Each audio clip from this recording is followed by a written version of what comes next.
Hi everyone, welcome to sleepy classes. Guys कैसे हैं आप सब? होपफुली आप अपने घर में सब अच्छे होंगे। तो गाइस अच्छे रहिए, ध्यान रखिए अपना। एंड गाइस आज हम डिस्कस करेंगे डेली डोज में साइंस से रिलेटेड क्वेश्चंस। तो चलिए सेशन को स्टार्ट करते हैं। फर्स्ट क्वेश्चन है, consider the following statement, AIDS is transmitted. यहाँ पर हमें 4 स्टेटमेंट दे रखी हैं, हमें बताना है कौन सी स्टेटमेंट हमारी सही है जिससे एड्स ट्रांसमिट होता है। फर्स्ट स्टेटमेंट है बाय सेक्सुअल इंटरकोर्स, सेकंड है बाय ब्लड ट्रांसफ्यूजन, थर्ड है by mosquitoes and other blood sucking insects, and fourth है अक्रॉस द प्लांसिटा। चारों स्टेटमेंट को ध्यान से देखिए, वीडियो को पॉज कीजिए एंड पहले खुद से इस क्वेश्चन को ट्राई कीजिए।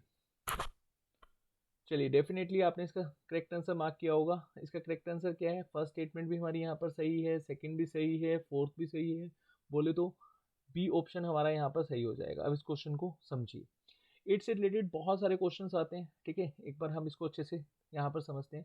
देखो, एड्स की फुल फॉर्म क्या है? एक्वायर्ड इम्यूनो डेफिशिएंसी सिंड्रोम, ठीक है। सिंपल सी इसकी फुल फॉर्म है, ये तो आप सब जानते ही होंगे, ठीक है। और ये कौन सी फैमिली से बिलोंग करता है? रेट्रो फैमिली से, ठीक है। मेनली दो फैमिलीज होती हैं, रेट्रो एंड राइनो।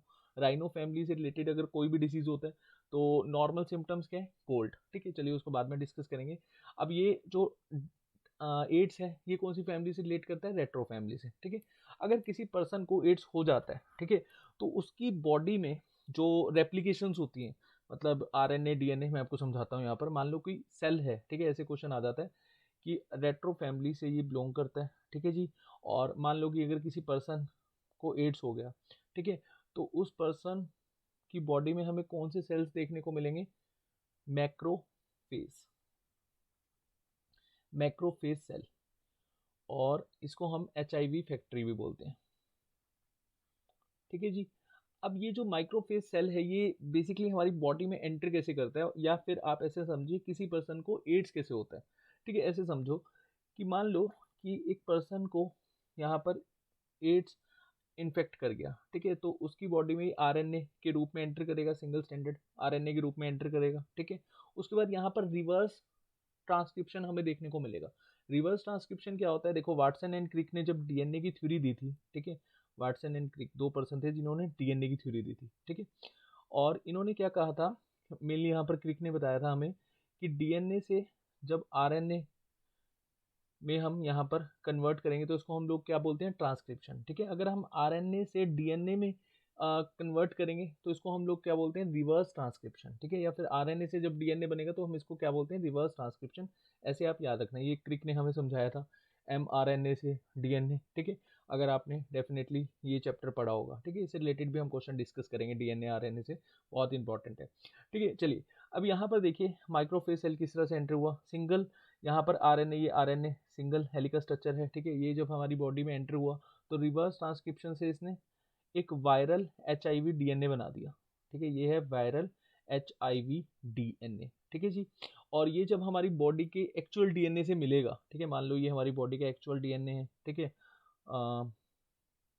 इस तरह से, ठीक है। और ये वायरल है, इसको मैं अलग पेन से ड्रॉ करता हूँ। यहाँ पर देखो ये वायरल है, ठीक है, ये हमारी बॉडी से इस तरह से मिल जाएगा, ठीक है।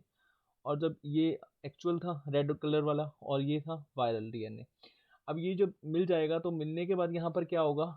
ये बहुत सारे आरएनए बना देगा, मिलियंस ऑफ आरएनए यहाँ पर बन जाएंगे, रेप्लिकेशंस बन जाएंगे यहाँ पर, ठीक है। और ये जो आरएनए बनेंगे ये इन्फेक्ट करेंगे अदर सेल्स को, ठीक है। मेनली इसमें कंसिडर होता है जो सेल एक्सेप्ट करता है वो है टी सेल, ठीक है, ऐसे समझो। और बहुत सारे यहाँ पर रेप्लिकेशंस हमें देखने को मिलेंगे, और ये रेप्लिकेशंस क्या हैं? मैक्रोफेज सेल, ठीक है। अब डेफिनेटली आपको समझ में आ गया होगा माइक्रोफेज सेल क्या होता है। देखिए, एड्स क्या है? एड्स एचआईवी की थर्ड स्टेज है, ठीक है। बहुत ही सीरियस कंडीशन है। अगर मान लो किसी पर्सन को एचआईवी हो जाता है तो एड्स सबसे सीरियस कंडीशन होती है। वैसे 3 स्टेजेस में इसको देखा जाता है, एक्यूट, लेटेंट एंड एड्स, ठीक है। और एड्स जब किसी पर्सन की बॉडी में एंटर करता है, ठीक है, जस्ट अ सेकेंड, हाँ जी, एड्स किसी पर्सन की बॉडी में जब एंटर करता है तो मेनली उसकी इम्यून सिस्टम को वीक कर देता है, ठीक है। इम्यून सिस्टम को वीक करेगा तो किसके ऊपर ज़्यादा अफेक्ट करता है? लिम्फोसाइट। अब लिम्फोसाइट्स किस में होते हैं? वाइट ब्लड सेल में। या फिर आप ऐसे भी कह सकते हो एड्स सबसे ज़्यादा किसको इम्पेक्ट करता है? वाइट ब्लड सेल, ठीक है। अब वाइट ब्लड सेल का ही काम होता है हमारी बॉडी में एंटीबॉडीज जनरेट करना, और लिम्फोसाइट्स जो वाइट ब्लड सेल में ही पाए जाते हैं इनको हम लोग डिफेंस मैकेनिज्म भी कहते हैं, ठीक है। ये बेसिकली हमारी बॉडी में कोई भी अगर डिजीज एंटर करती है तो उससे फाइट करता है लिम्फोसाइट, ठीक है। और इसको फर्दर 2 पार्ट्स में आप डिवाइड कर दो, बी लिम्फोसाइट, ठीक है जी, उसके बाद टी लिम्फोसाइट, ठीक है। ये क्वेश्चन को ध्यान से समझो, इस क्वेश्चन से रिलेटेड बहुत सारे क्वेश्चंस बनते हैं, ठीक है, इसलिए मैं इसको थोड़ा सा डिटेल में करवा रहा हूँ, आप कोई भी क्वेश्चन को गलत ना करके आए, ठीक है जी।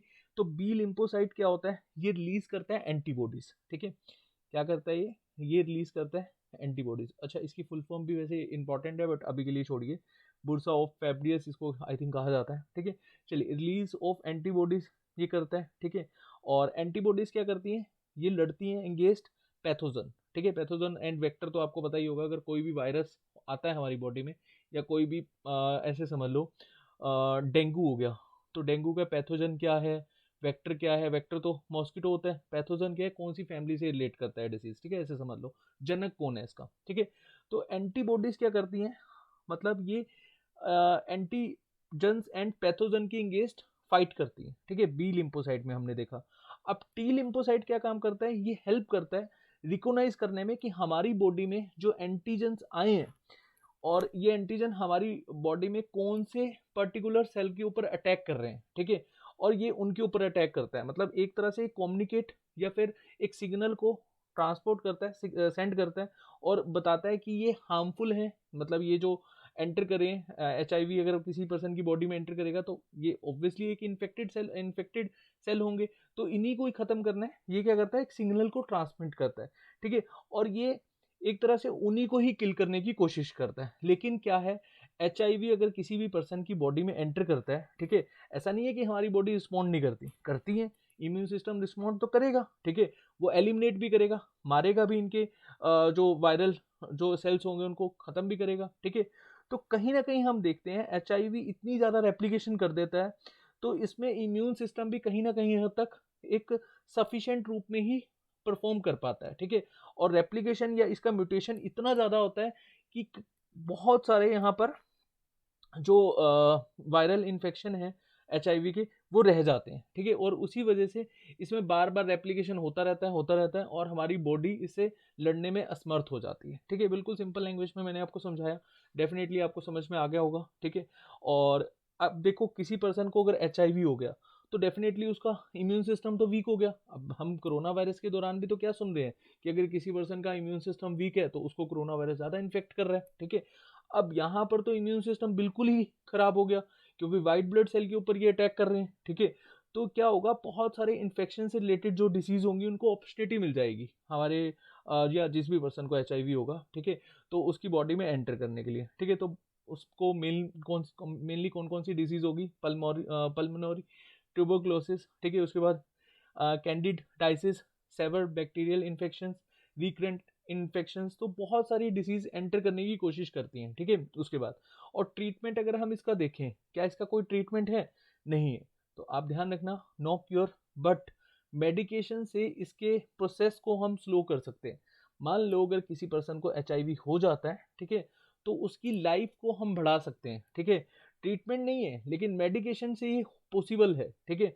और इस प्रोसेस को या इस मेडिकेशन को हम लोग क्या कहते हैं, HAART, ठीक है। अब इसकी फुल फॉर्म आप मुझे प्लीज़ कमेंट सेक्शन में बताइएगा, ठीक है। और फिर मैं समझूंगा आपको ये पूरा का पूरा टॉपिक समझ में आ गया, ठीक है। HAART एक ऐसी थेरेपी है जिससे अगर किसी भी पर्सन को HIV हो जाता है तो उसकी लाइफ को थोड़ा हम बढ़ा सकते हैं, ठीक है। और प्रिवेंशन क्या है इसकी, अभी हमने देखा सेक्सुअल इंटरकोर्स, अनसेफ सेक्स, ठीक है। 75% जो HIV होता है वो अनसेफ सेक्स से ही होता है, ठीक है।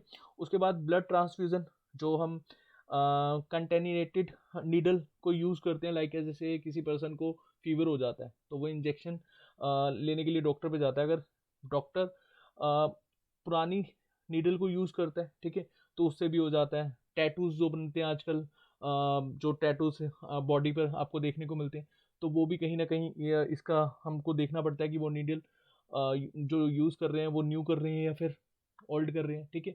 और आप हेयर कटिंग वगैरह करवाते हो, ठीक है, बियर्ड वगैरह जब आप करवाते हो तब भी आप लोगों को इसे कहीं ना कहीं देखना पड़ता है कि जो पर्सन है वो ब्लेड को चेंज कर रहा है कि नहीं कर रहा, ठीक है। उसके बाद हमने यहाँ पर देखा था अक्रॉस द प्लेंसिटा, ये भी बिल्कुल सही है, फ्रॉम मदर टू चाइल्ड ये होने का खतरा है। ब्रेस्ट फीडिंग से, बर्थ में भी हो सकता है, ठीक है। तो जेनेटिक डिसीज भी है एक तरह का, ठीक है जी। और इट ट्रांसमिटेड, ऐसे समझ लो, it transmitted through blood, sperm, ovum, vaginal fluid and breast milk, ठीक है जी। और ये ट्रांसमिट किससे नहीं होता, ठीक है। जैसे मान लो किसी पर्सन को एड्स हो जाता है, आजकल तो खैर हम टीवी में एड्स इसकी कम देखते हैं, लेकिन पहले बहुत समय पहले एड आती थी, आई थिंक 10 साल पहले के आसपास या 5 से 7 साल पहले की बात है, कि अगर किसी पर्सन को HIV हो जाता है तो हैंड शेक से वो इन्फेक्ट नहीं कर सकता दूसरे पर्सन को, ठीक है। कोरोना वायरस से ये हो जाता है कि कोरोना वायरस से हम लोग कहते हैं अगर किसी पर्सन को कोरोना वायरस है तो फिजिकल कांटेक्ट में नहीं जा सकते, ठीक है। लेकिन HIV में हैंड शेक से कोई दिक्कत नहीं है, ठीक है। एंड सलाइवा से भी ये ट्रांसमिट नहीं होता, ठीक है, not transmitted by saliva and shaking hands. अच्छा, आज की डेट में अगर हम बात करें पूरे वर्ल्ड में 35 से 40 मिलियन पीपल इन्फेक्टेड हैं HIV से, ठीक है जी। और हर साल 2 मिलियन के आसपास लोग मर जाते हैं, ठीक है। और हर साल 2 से लेकर 3 मिलियन जो लोग हैं वो इनसे इन्फेक्ट हो रहे हैं, ठीक है। जितने लोग मरते हैं उतने ही लोग हर साल इन्फेक्ट हो रहे हैं, तो बहुत ही डेंजरस डिसीज़ है और बहुत रैपिडली ये बढ़ रहा है, ठीक है। चलिए और सबसे पहला केस इंडिया में आया था 1986 में, ठीक है, चेन्नई में। और वैसे वर्ल्ड में ये सबसे पहले USA में देखने को मिला था, आई थिंक 1981 में, ठीक है जी। चलिए, काफ़ी सारे क्वेश्चन डिस्कस करे हमने HIV एड्स से। चलिए नेक्स्ट क्वेश्चन डिस्कस करते हैं। नेक्स्ट क्वेश्चन डिस्कस करने से पहले क्विज है, बहुत ही सिंपल सी क्विज है। Recommended daily intake of protein for a moderately active women is, ठीक है। जो आप में से जिम जाते होंगे उनको डेफिनेटली पता होगा, ठीक है, कि कितना प्रोटीन हमें लेना चाहिए, ठीक है। तो आप मुझे कमेंट सेक्शन में बताइएगा यहाँ पर वुमेन। चलिए मैन से रिलेटेड भी आप बता सकते हैं अलग से मेंशन करके कि डेली अगर हम यहाँ पर कंसीडर करें कि मैन को कितना प्रोटीन लेना चाहिए और वुमेन को कितना लेना चाहिए। चलिए 3 क्वेश्चन यहाँ पर है, एक तो मैन का आपने बताना है, वुमेन का बताना है, और यहाँ पर आपने प्रेग्नेंट वुमेन का ही बताना है, ठीक है। यहाँ पर फिगर थोड़ा सा अलग देखने को मिलता है, नॉर्मल अलग होता है, प्रेग्नेंट वुमेन का अलग होता है, तो आप मुझे कमेंट सेक्शन में बताइएगा। चलिए नेक्स्ट क्वेश्चन डिस्कस करते हैं। Which one of the following is the major function of platelets. ये हमारा CAPF का प्रीवियस ईयर में क्वेश्चन आया हुआ है, ठीक है। और जो हमने HIV वाला क्वेश्चन डिस्कस करा वो UPSC प्रीलिम्स में क्वेश्चन था, ठीक है। तो चलिए, which of the following is major function of platelets. अब प्लेटलेट्स क्या होती हैं, ठीक है। को अगर हम सिंपल लैंग्वेज में बात करें, प्लेटलेट्स ह्यूमन बीइंग में और मैमल्स में हमें देखने को मिलती है, और ये एक तरह का आप ऐसे समझो ब्लड के अंदर ही प्रेजेंट होती है, ठीक है, प्रेजेंट इन ब्लड। और अगर हम एक ह्यूमन बीइंग में बात करें प्लेटलेट्स कितनी होनी चाहिए, चलिए हम पहले मेजर फंक्शन में देख लेते हैं इसके ऑप्शंस क्या दे रखे हैं। तो फर्स्ट है क्लोटिंग ऑफ ब्लड, बी है ट्रांसपोर्ट, सी है इम्यूनिटी, एंड डी है फाइगोसाइटोसिस। तो मैंने आपको बता दिया ब्लड के अंदर होता है, ठीक है। तो आप डेफिनेटली इसको आंसर कर पाएंगे कि एग्जैक्टली इसका क्या आंसर है। चलिए मैं आपको बताता हूँ, इसका करेक्ट आंसर है क्लोटिंग ऑफ ब्लड, ठीक है। अब देखिए प्लेटलेट्स का काम क्या होता है, जैसे कि मैंने आपको बताया कि ब्लड के अंदर प्रेजेंट होता है, और मेनली ये मैमल्स और ह्यूमन बींग में ही हमें देखने को मिलता है। और एक ह्यूमन बींग में 4 to 5 लाख के आसपास, या एग्जैक्ट हम बात करें जो NCRTs हैं उसमें 4.5 लाख पर क्यूबिक मिलीमीटर लिखा होगा, ठीक है। तो आप 4 to 5 लाख कंसिडर कर सकते हो प्लेटलेट्स एक ह्यूमन बींग के अंदर ये होता है, ठीक है। और इसमें इससे रिलेटेड क्वेश्चन क्या आ जाते हैं, क्या इसमें न्यूक्लियस होता है, नहीं होता, ठीक है। इसमें DNA प्रेजेंट होता है, ऐसे समझ लो न्यूक्लियस नहीं होता लेकिन DNA प्रेजेंट होता है, ठीक है। इसका लाइफ स्पैन क्या है, 8 to 10 डेज इसका लाइफ स्पैन है, मैक्सिमम 10 डेज आप कंसिडर कर सकते हो, ठीक है। और आफ्टर 10 डेज प्लेटलेट्स डिस्ट्रॉय हो जाते हैं स्प्लीन में, ठीक है। तो कहाँ पर इनका हम देखते हैं इनकी मतलब डेथ हो जाती है स्प्लीन में, ठीक है जी। और जो ये प्लेटलेट्स होते हैं ये बेसिकली काम क्या करते हैं, अभी हमने देखा ना, जो क्लोट होते हैं उसको प्रमोट करते हैं, मतलब प्रमोट क्लोटिंग ऑफ ब्लड। अब क्लोटिंग ऑफ ब्लड क्यों हमें जरूरी होती है, देखो ऐसे समझो आप गेम खेल रहे हो और गेम खेलते हुए कोई आपको इंजरी होगी, ठीक है। अब इंजरी के दौरान जो हमारी बॉडी के किसी भी पार्ट से ब्लड निकलता है, ठीक है, तो उसको रोकने का काम करता है प्लेटलेट, ठीक है। मतलब वहाँ पर एक तरह से लेयर को रख देता है, मतलब ब्लड को निकलने नहीं देता है, एक तरह से क्लोटिंग हेल्प करती है, जो हमारी बॉडी में ब्लीडिंग होती है, ठीक है, उसको रोकने में काम करती है, ठीक है। और ज़्यादा होने भी खतरनाक है, अगर मान लो किसी पर्सन की बॉडी में प्लेटलेट ज़्यादा हो जाए तो उसको क्लोटिंग ज़्यादा हो जाएगी, और क्लोटिंग ज़्यादा हो जाएगी तो हार्ट से रिलेटेड डिसीज होने का खतरा है। ठीक है। अच्छा, प्लेटलेट्स को हम लोग थ्रोम्बोसाइट्स भी कहते हैं। अब थ्रोम्बोसाइट्स क्यों कहते हैं यहाँ पर समझना। ठीक है। इसका मेनली जो फीचर होते हैं, फंक्शन होते हैं, वो क्या होते हैं, एक तो अडेसिवनेस। ठीक है, मतलब इंजरी पार्ट को स्टिक कर देता है फटाफट। ठीक है।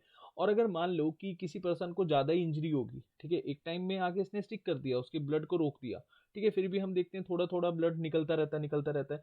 तो क्या करता है ये, एग्रेशन करता है। मतलब एग्रेशन क्या है, एक तरह से आप ऐसे समझो, कम्युनिकेट करता है जितने भी प्लेटलेट्स बॉडी में प्रेजेंट होते हैं उनको वहां पर बुलाता है।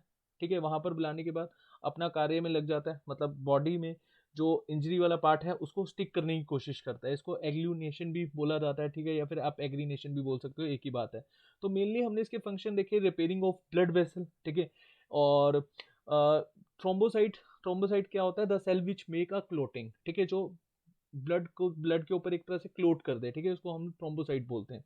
ठीक है, और इसके मेन फंक्शन क्या है, डिफेंसिव फंक्शन है, ब्लीडिंग होने से रोक रहे हैं। ठीक है जी। उसके बाद रिट्रैक्शन ऑफ हील्ड पार्ट। ठीक है। And contraction of injured blood vessel, so minimize the blood loss.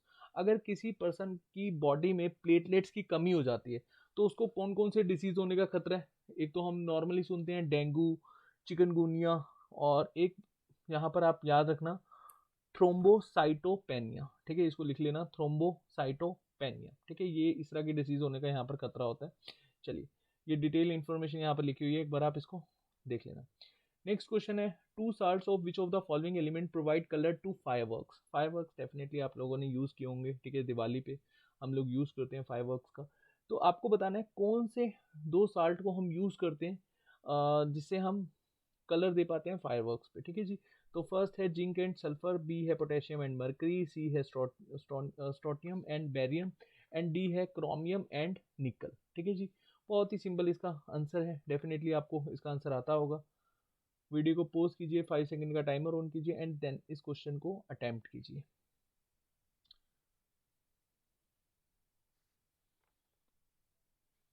चलिए, होपफुली आपने इसको अटेम्प्ट किया होगा। इसका सही आंसर है सी, स्ट्रोनियम एंड बेरियम। ठीक है। अगर यहाँ पर मेंशन होता सल्फर एंड पोटेशियम तो डेफिनेटली आप कंफ्यूज हो जाते हैं। ठीक है। बट चलिए, सल्फर एंड पोटेशियम में क्यों कंफ्यूज होते हैं मैं आपको बाद में बताऊंगा। पहले इसका जो करेक्ट आंसर है उससे रिलेटेड हम एक्स्ट्रा इन्फॉर्मेशन यहाँ पर देख लेते हैं। ठीक है, स्ट्रोनियम एंड बेरियम ये अल्कलाइन अर्थ मेटल है। ठीक है, और कॉमन सी प्रॉपर्टी है इन दोनों की। ठीक है, getting tarnished in air due to high reactivity. ठीक है, तो हमें यहाँ पर इनमें कलर देखने को मिलता है। ठीक है, और स्ट्रोनियम नाइट्रेट प्रोड्यूस करता है, अगर स्ट्रोनियम नाइट्रेट की बात करें तो ये क्या प्रोड्यूस करता है, रेड कलर। ठीक है, और बैरियम नाइट्रेट क्या प्रोड्यूस करता है, ग्रीन कलर। ठीक है, बैरियम नाइट्रेट या फिर आप कंसिडर कर सकते हो बैरियम क्लोरेट। ठीक है, दोनों ही ये प्रोड्यूस करते हैं ग्रीन कलर। और सल्फर एंड पोटेशियम का क्या रिलेशन है फायरवर्क से, तो ध्यान से समझना। Sulphur and potassium is use to provide explosive nature to fireworks. ठीक है, बट कलर्स ये प्रोवाइड नहीं करता, सल्फर एंड पोटेशियम। ठीक है, तो ये क्वेश्चन भी आप लोगों से पूछा जा सकता है, तो ध्यान रखिएगा। चलिए, नेक्स्ट क्वेश्चन देखते हैं। यहाँ पर एक्स्ट्रा इन्फॉर्मेशन आप लोग एक बार देख लेना। ठीक है, हम नेक्स्ट क्वेश्चन डिस्कस करते हैं और पीडीएफ आपको टेलीग्राम चैनल पर मिल जाएगी। देन आप एक्स्ट्रा इन्फॉर्मेशन वहाँ पर देख लेना अच्छे से। चलिए, उसके बाद नेक्स्ट क्वेश्चन है, fat present below the skin surface in our body. जो स्किन सरफेस कि बिल्कुल ब्लो हमारे बॉडी में फैट प्रेजेंट होता है। ठीक है, तो वो क्या काम करता है, act as a barrier against. A option है loss of heat from the body, B है loss of essential body fluids, C है loss of salt from the body, and D entry of harmful micro organism from the environment. तो fat हमारी body में basically क्या काम करता है बताइए। बहुत ही सिंपल क्वेश्चन है। चलिए, इसका सही आंसर है A, loss of heat from the body. ठीक है, तो ये यहाँ पर ए ऑप्शन बिल्कुल आपका सही हो जाएगा। देखिए, skin is the largest organ in our body. ठीक है जी, और ये हमारी पूरी बॉडी को कवर करती है और बहुत सारी लेयर्स होती हैं। ठीक है, muscle cells and fat tissue cells. और जो फैट प्रेजेंट होता है बिलो द स्किन सरफेस, ये बेसिकली एक तरह का इंसुलेटर या बैरियर का काम करता है, जो हमारी बॉडी में से हीट को लॉस नहीं होने देता। ठीक है, बहुत ही सिंपल सा क्वेश्चन था। चलिए, आज का लास्ट क्वेश्चन डिस्कस करते हैं। Oxygen transportation in a human body take place through. ये भी आपका प्रीवियस ईयर है। ठीक है, सीडीएस एंड आईएएस के एग्जाम में ये क्वेश्चन पूछा जा चुका है। बहुत सिंपल है, लेकिन यहाँ पर आपको सीक्वेंस में लगाना है कि हमारी बॉडी में ऑक्सीजन का ट्रांसपोर्टेशन कैसे होता है, ब्लड, लंग्स एंड टिश्यू। यहाँ पर सीक्वेंस में लगाइए, खुद से पहले क्वेश्चन को ट्राई कीजिए। चलिए, होपफुली आपने इसका करेक्ट आंसर मार्क किया होगा। इसका करेक्ट आंसर है गाइस, देखिए सबसे पहले हमारी बॉडी में जो ऑक्सीजन का ट्रांसपोर्टेशन होता है वो लंग से होता है, देन ब्लड से, देन टिश्यू से। तो अकॉर्डिंग टू दिस ऑप्शन आपका सही आंसर क्या हो जाएगा, सी, लंग्स, ब्लड एंड टिश्यू। ठीक है जी। अब देखिए, ड्यूरिंग रेस्पिरेशन हमारी बॉडी में जो ऑक्सीजन होता है वो पहले कहाँ जाता है, लंग्स में। उसके बाद जो ब्लड है वो एक तरह का कैरियर का काम करता है, ठीक है। देन ये किसके पास जाता है, टिश्यू के पास, ठीक है। तो ये सीक्वेंस आप लोग याद रखेंगे। चलिए, होपफुली हमने आज जो 5 क्वेश्चन डिस्कस करे और जो मैंने आपसे क्विज पूछा है उसको आप कमेंट सेक्शन में मुझे आंसर दीजिएगा, ठीक है। और मैंने एक आपसे फुल फॉर्म पूछी थी HAART की, ठीक है। ये फुल फॉर्म भी आप मुझे कमेंट सेक्शन में बताइएगा। और जितने भी क्वेश्चन हमने डिस्कस करे हैं वो आप लोगों को समझ में आए होंगे। अगर इन केस आपका कोई डाउट है प्लीज़ कमेंट सेक्शन में पोस्ट कीजिएगा अपना डाउट, ठीक है। थैंक यू सो मच, अपना ध्यान रखिएगा।